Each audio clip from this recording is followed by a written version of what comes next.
Olá, paz de Cristo para toda a igreja. Que bom estar aqui com vocês novamente. Quem está aqui na live, deixa eu ver aqui, botar o óculos. Benjamin Pérez, nosso irmão, seja bem-vindo. A paz de Cristo. Também a irmã Elza e todos os irmãos que estão presentes aqui. A gente vai continuar falando hoje no livro de Tiago, né? Que a gente, na epístola de Tiago, a gente está já há alguns domingos meditando, né? E a gente hoje está no capítulo 2. A gente parou ali. E é muito interessante que tem tudo a ver com o que o pastor Ricardo estava falando, né? Eu estava ali só prestando atenção, falando, nossa, como as palavras se completam, né? Deus é maravilhoso. A gente parou no 2. E também eu queria fazer agora uma ponte de Tiago 2. Tiago 2, 14. E eu quero fazer uma ponte aí em Efésios 2, 8. Tá? Efésios 2, 8. Vou começar lendo Efésios 2, 8, que é o nosso texto base, é Tiago. A gente vai começar com Efésios 2, 8, depois a gente vai fazer esse comentário. Né? Efésios 2, 8. Porque pela graça sois salvo, mediante a fé, e isso não vem de vós, é dom de Deus. Todos nós aqui, né, que somos cristãos, que nos convertemos, nós sabemos que nós fomos salvos pela graça. O que significa a graça? Um favor que não se merece, um favor imerecido. Esse favor imerecido foi o que Cristo fez na cruz, o sacrifício, né, foi o que Deus fez, mandando seu único filho, Jesus morrendo em nosso lugar para perdoar os nossos pecados, ser o nosso mediador, né? Ser o sangue justo que purificaria todos os nossos pecados e poder interceder por nós ao Pai para que a gente possa ter novamente a comunhão que era a comunhão que Deus estabeleceu no princípio, que foi perdida por Adão e Eva, né? E agora Jesus vem e resgata, né? Então a gente é salvo pela graça e essa graça, ela acontece, né, por Cristo, mas Cristo traz a graça, o favor imerecido morrendo na cruz. Deus traz a graça. Deus e Jesus traz a graça. E o que é que a gente precisa para alcançar essa graça? Existe algo que faz com que a gente alcance essa graça. Qual é o instrumento, vamos dizer assim, né, uma linguagem assim simbólica, figurada? O instrumento foi Cristo, sim, mas para alcançar essa graça que Cristo trouxe, para alcançar Cristo a Deus e a graça. O canal, né? É a fé. Está aqui, está respondido aqui. Né? Pela graça sois salvos por meio da... Então, a gente alcança a graça por meio da fé. Muito bem. Então, todo mundo sabe que a fé é o instrumento primordial para que você seja salvo. Se você não tem fé, você não vai conseguir ser salvo. Porque como é que você vai acessar, não é? Um favor, alguém te dá um presente, dá a salvação. Mas como é que você... Se você não crê. Não acredito. Como é que você vai crer aquilo que você não acredita que existe? Você não vai conseguir. Você precisa acreditar em algo para que você possa receber, para você possa ter aquele algo. Eu não acredito que existe tal coisa, eu nunca vou conseguir, né, acessar aquilo ali, eu não vou nem chegar perto, porque eu não vou acreditar, eu não vou nem lá. Não acredito, não vou, não quero. Né? Isso já é uma rejeição.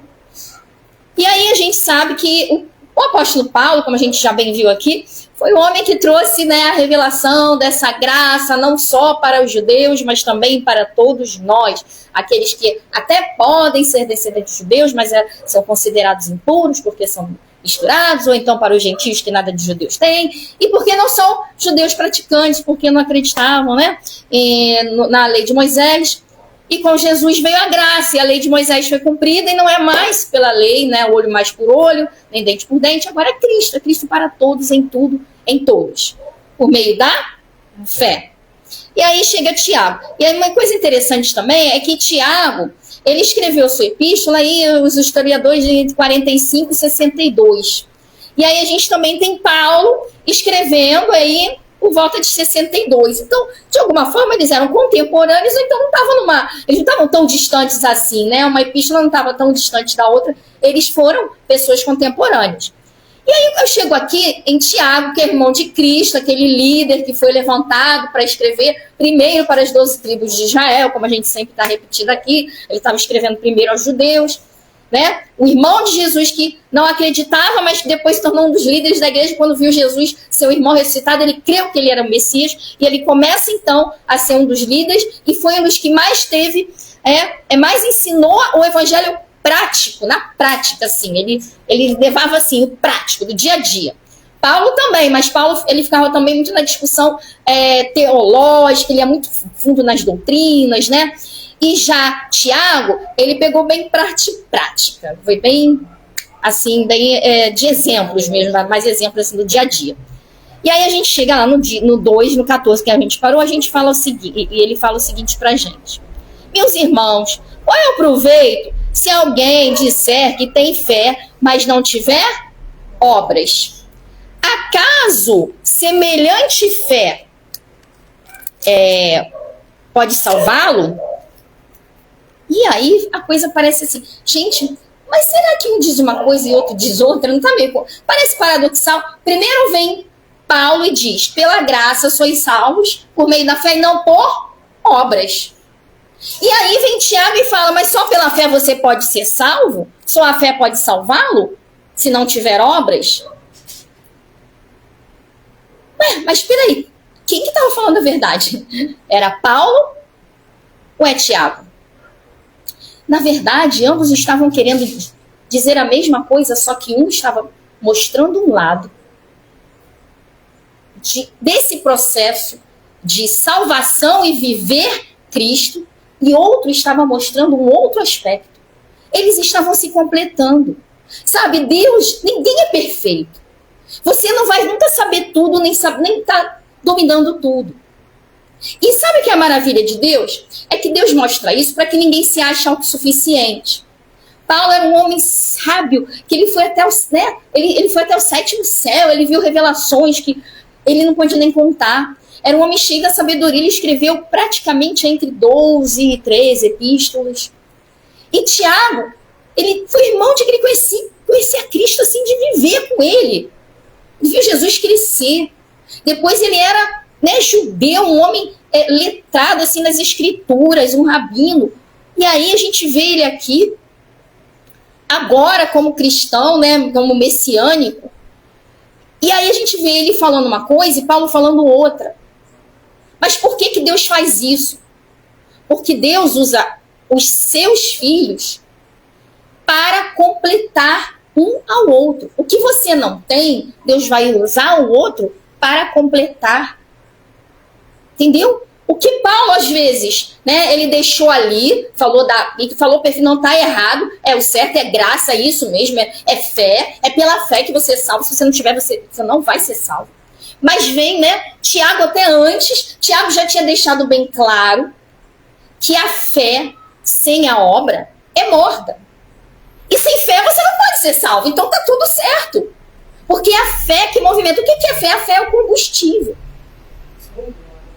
Se a graça de Deus é o canal, é aquele transporte que vai te transportar para a vida em Cristo, o sacrifício, o favor que Deus te deu é o que te transporta para que você possa ter acesso a Cristo, a fé é o combustível desse transporte. E sem a fé você não vai conseguir acessar esse transporte. Mas para que você consiga acessar a graça, a sua fé, tem que ser o combustível. E combustível faz a pessoa fazer o quê? Faz a pessoa, que eu digo, faz aquilo que vai receber, aquele meio que vai receber o combustível. O nosso combustível é alimentação. O combustível do carro é a gasolina.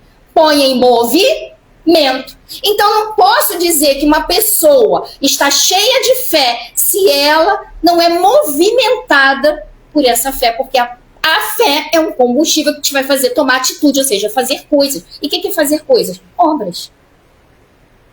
Por isso que ele fala, a fé sem obras é morta. Então, se você tem só a fé, mas se essa fé está inoperante, vai ficar tudo parado e a graça de Deus não vai operar. Não vai estar se movimentando. Como você vai estar se movimentando para Deus em Cristo, mostrando Cristo, tendo relacionamento com Cristo, se a sua fé não está sendo o combustível que te movimenta? Ela está paradinha lá, você crê. Mas você não está deixando que ela te movimente, que ela faça com que você funcione, que isso funcione em você. Foi isso que Tiago estava tentando explicar. Ele não estava anulando, né, o que Paulo estava dizendo, nem Paulo estava anulando o que Tiago estava dizendo. Não, olha, Paulo já dizendo aqui, ó, tá vendo? É só fé. Não vem pelas obras. Não, o que ele quis dizer é o seguinte, não é a tua obra que vai fazer, que fez acontecer a graça de Deus. A tua obra é consequência.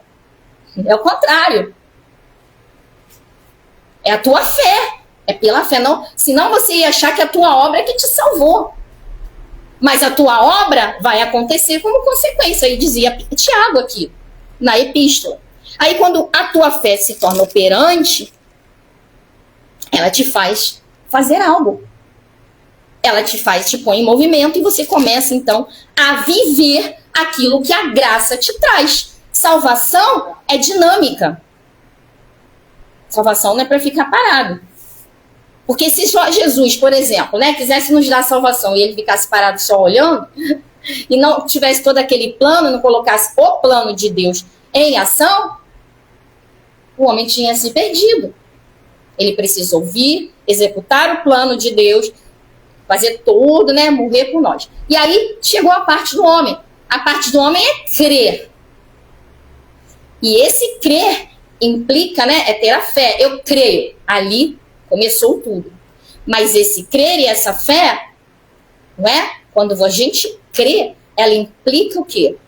Em mostrá-la. Ela vai te movimentar para que você mostre para Deus a sua fé. E a gente vai ver Tiago falando isso aqui. Né? E como é que acontece isso? Acontece assim, eu vou me achar mais santo que todo mundo, aí eu não vou mais, eu vou falar para todo mundo, eu não vejo mais televisão, né? Eu nem vejo mais o telefone, eu fico em casa, eu fico só orando, né? É isso aí que a gente vai lá lá no apóstolo Paulo falando aos Efésios, não, esse tipo de obra que Deus não vai justificar você por ela, para que você não se glorie. Olha, eu sou bom, e é por isso que eu sou salvo.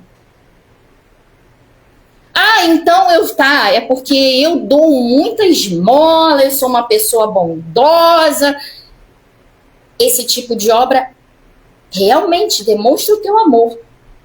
Mas isso aí você não faz porque você quer ser salvo, você faz porque o amor de Cristo que está em você te faz fazer isso. Não vai te justificar, porque isso é uma consequência de Deus na sua vida. Porque se fosse para você fazer isso, Jesus nem precisava morrer na cruz. Você sairia doando tudo que você tem e Jesus nem precisava vir. Isso seria suficiente para pagar o teu pecado. Mas isso não era suficiente, porque nossas obras são como trapo de imundícia. Já dizia o Criador no Antigo Testamento. Suas obras são como os trapos de imundícias. Vocês falham. Às vezes vocês fazem aquilo que não tem que fazer. E às vezes o que é feito vocês deixam passar. Vocês acabam sendo imperfeitos. Então não vai salvar. E aí a gente vê aqui, né? Só pra gente já ir andando aqui. Aí diz lá. Se uma irmã ou um irmão necessitados de roupa ou necessitados de alimento do cotidiano, né? E qualquer dentre vós que lhe disser, né? Ide em paz, esquecei-vos e fartai-vos, sem contudo lhe dar o que é necessário para o corpo. Qual é o proveito disso? Assim também a fé, se não tiver a obra, é morta. Aqui ele quis abordar dois aspectos, né? É aquela pessoa que diz que ela tem a fé, e se ela está na fé, se ela crê e ela é movimentada por Deus, não é? Por essa fé, e Deus faz com que ele se movimente em direção a Deus.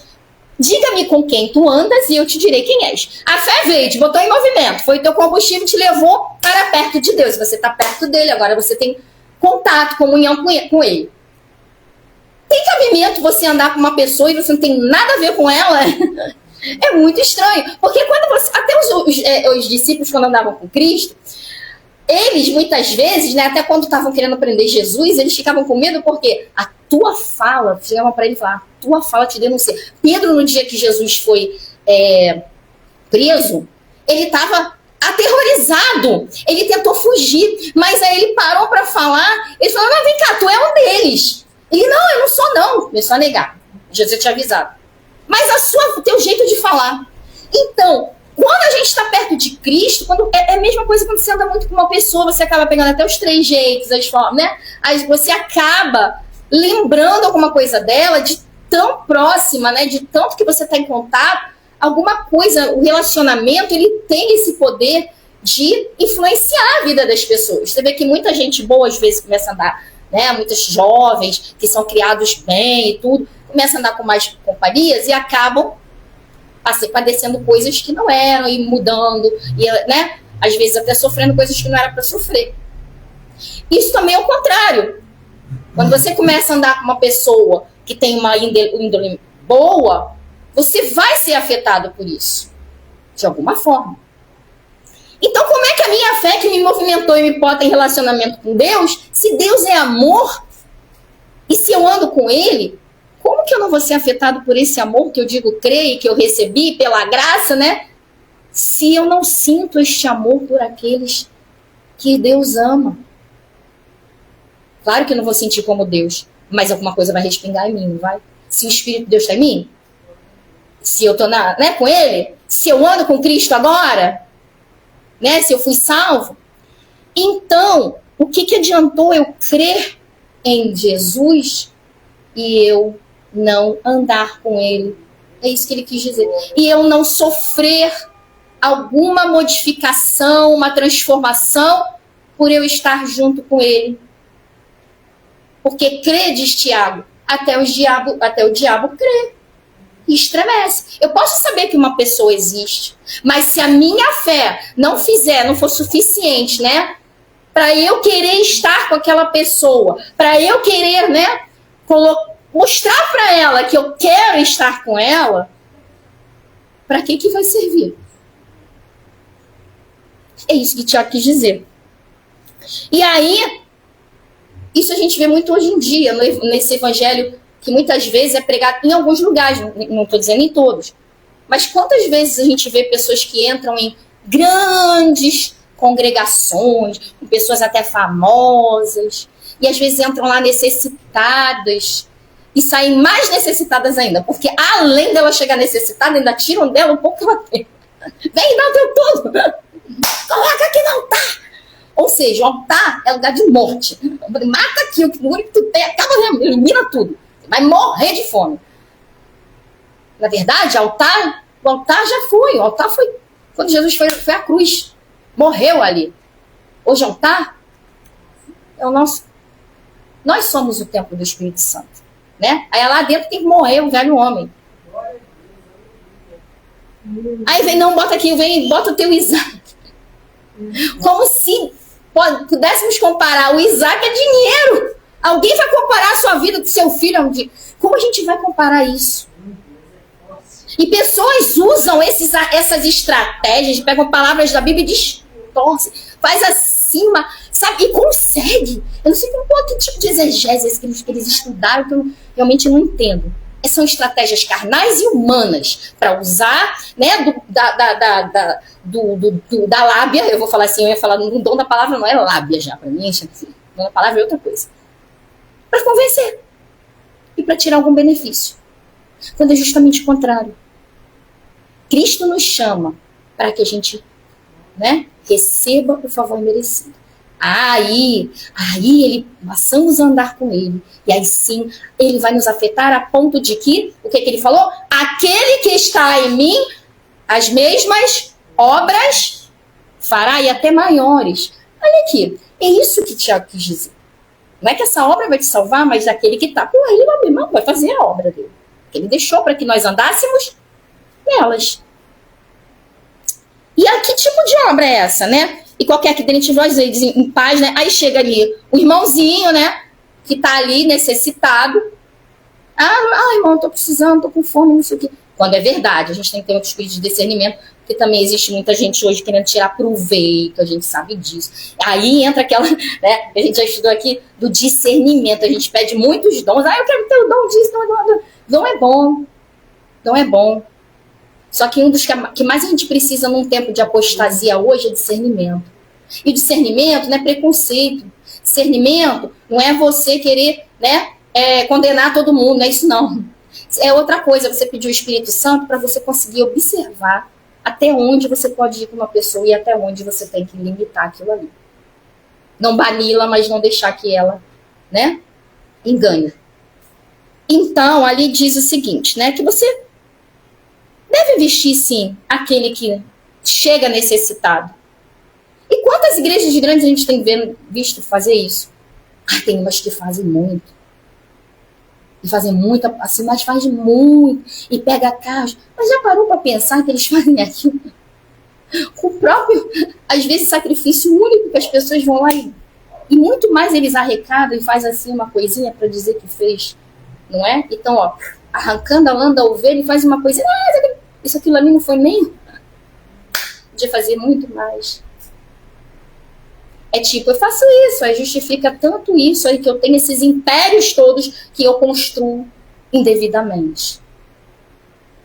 Bom, continuando no texto. Isso aqui é uma observação para os nossos dias. Mas obra não vai te salvar, mas a ausência dela também não vai te salvar. E não vai mostrar a salvação em você. Tá entendendo? Não vai desenvolver a tua vida com Deus, a tua salvação. Tem uma coisa errada. Tem uma coisa errada numa fé inoperante, né? Você chegar e você ver que tá faltando alguma coisa pro teu irmão, que tá faltando uma palavra. Cadê o amor? Né? Que tá faltando um prato de comida numa pessoa que tá jogada num lugar. Quando você realmente sentir que Deus está te motivando, tá realmente te levando àquela pessoa. É isso que ele quis dizer, ó. Mas alguém dirá, tu tens fé e eu tenho as obras, mostra-me a tua fé. Sem as obras, e eu, com as obras, te mostrarei a minha fé. Ou seja, as obras, as boas obras, não as obras para vanglória, mas as obras que Deus preparou para que andássemos nelas, ela é a demonstração dessa fé que pela graça nos salva. A fé da palavra de Deus, naquilo que Deus mandou, né, para nós. Bom, e a gente vai terminando por aqui. Só vou mais aqui, só mais um versículo, 2 versículos, né? Vamos só ler. E depois eu fecho essa observação. Crês tu que Deus é um só? Fazes bem, até o demônio crê e treme. Queres, pois, ficar certo? Ó homem insensato, de que fé sem as obras é inoperante. Não foi por obras que Abraão, nosso pai, foi justificado quando ofereceu sobre o altar o próprio filho Isaque? Vê como a fé operava juntamente com suas obras, com efeito, foi pelas obras que a fé se consumou. É aquilo que a gente já foi resumido aqui no início. A fé é o combustível, o canal ali, né, foi aquela obra que aconteceu. E aí, olha o que ficou para nós até hoje. O exemplo de Abraão, de relacionamento com Deus. Então, foi pela fé que Abraão tomou aquela atitude. Mas foi a atitude que, se ele não tomasse, não ficaria registrada, não serviria de exemplo para nós e não mudaria nada para a vida de ninguém, nem para dele, nem para a gente. E nem estaria aqui, né? E hoje em dia a gente não estaria vendo isso. E não seria uma figura do que o próprio Deus faria por nós, porque a atitude, a obra de Abraão, que foi pela sua fé, se tornou uma figura do que o próprio Deus faria por nós, oferecendo o seu único filho. Que coisa linda! Tudo isso por causa da junção da fé com as obras. E o que eu quero dizer então, né? Aqui ele continua falando, né? E se cumpriu a escritura que diz: ora, Abraão creu em Deus e isso foi lhe imputado por justiça e foi chamado amigo de Deus. É isso que eu queria agora terminar aqui, né? O que eu quero dizer? Se a gente quer ser amigo de Deus, a gente não foi chamado para simplesmente crer e nem simplesmente tomar parte de uma religião e começar a dizer eu faço isso, eu sou. Mas a gente foi chamado para uma coisa muito mais profunda do que tudo isso aí. A gente foi chamado para ser amigo de Deus. Se a gente quer ser amigo de Deus, está aqui. É a prática. É muito difícil, porque a gente não sabe se é aquele amigo que Deus merecia ser. Eu não sou nem um pouquinho que era Abraão. Quem somos nós? Abraão foi chamado amigo de Deus. Mas Jesus, ele se referiu a nós da mesma forma que aqui Abraão é chamado. Ele falou, vós sereis meus amigos, se fizerdes o que eu vos mando. Uma conversa com os discípulos que ficou registrada para chegar até a gente. Eu não tenho mais chamado de servos, mas tenho chamado de amigos. Ele não está te chamando para você simplesmente falar, eu sou servo, eu faço isso, eu faço aquilo. Não. Isso aí é consequência, é a tua vida, é o teu dia a dia. Anda com teu amigo e você vai estar participando das coisas que ele participa. E o que Jesus faria? Jesus diria para um irmãozinho que chega com fome, vai, olha só, vai lá. Não, ele multiplicava pão, peixe. Ele dava um jeito primeiro de dar a obra ali. E justificar aquelas pessoas pela fé delas, mas não deixava elas necessitadas. E é isso que Jesus chamou a gente para fazer, né? Para crer, para andar com ele e para operar junto com ele, obrar junto com ele.